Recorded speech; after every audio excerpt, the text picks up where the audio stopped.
Welcome to my mini vlog. हर हर महादेव, जय श्री राम। तो तुम्हारा भाई नहा धो के हो चुका है रेडी, और तुम्हारे भाई ने ले लिया एक लोटा जल। अब इसको लेके सीधा पहुंचता हूँ भोले बाबा के दर पे।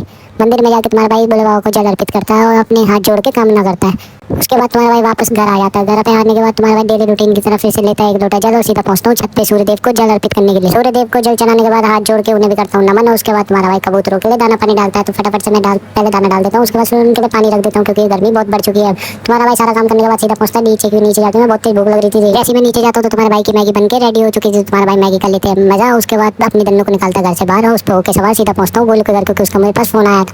गोलू का गेट खटखटाता हूँ तो गोलू गेट खोल के आ जाता है बाहर को। जाके भाई साहब फिर से बैठ जाते हैं फोन पर, पता नहीं किससे गप्पे मार रहे होते हैं। तुम्हारा भाई लेट के इसको देखने लगता है। फाइनली थोड़ी देर के बाद हम फिर से होते अपनी दन्नू पे सवार और पहुंचते हैं उस पार्टी वाले के यहाँ पे, क्योंकि यहाँ पे इसने किसी का कॉलम लगाया था शादी के लिए, तो वहाँ से हमें कॉलम उठा के लाने थे। फाइनली हम कॉलम उठा के इसकी दुकान पे ले आते हैं। दुकान पे लाने के बाद तुम्हारा भाई कॉलम उसकी दुकान पे छोड़ देता है और पहुंचता है अपने घर पे। घर पे आने के बाद तुम्हारा भाई फिर से तुम्हारा भाई उठ जाता है और आज मंगलवार भी था तो तुम्हारा भाई नहा धो के फिर से लग जाता है बालाजी सरकार की सेवा में। सबसे पहले तुम्हारा भाई बालाजी सरकार का दिया लगाता हूँ, उनकी करता हूँ आरती। उसके बाद तुम्हारा भाई हनुमान चालीसा का करता है पाठ और उसके चरणों में अपने शीश झुकाता हूँ, अपनी गलतियों की क्षमा मांगता हूँ और कमीज पहन के फिर से तुम्हारा भाई निकल पड़ता है मंदिर के लिए, क्योंकि अभी वहाँ पे जाके प्रसाद भी चढ़ाना है। तुम्हारा भाई सीधा पहुंचता है मंदिर जाके तुम्हारा भाई प्रसाद चढ़ाता है। उसके बाद घर के लिए आ रहा होता है तो इतने में गोलू का घर पड़ जाता है। तो मैं सोचता हूँ चलो उसको भी प्रसाद दे दूँ, लेकिन वो घर पे नहीं था तो तुम्हारा भाई आंटी को प्रसाद दे देता है। उसके बाद सीधा पहुंचता हूँ अपने घर पे। अपने घर पे आने के बाद तुम्हारा भाई अपने घर में भी सबको प्रसाद बांट देता है और खुद भी प्रसाद ग्रहण कर लेता है। और यही है मेरे आज पूरे दिन का डेली रूटीन। तो ये आपको ब्लॉग कैसा लगा कमेंट बॉक्स में जरूर बताना और अपने भाई को लाइक और सब्सक्राइब करना।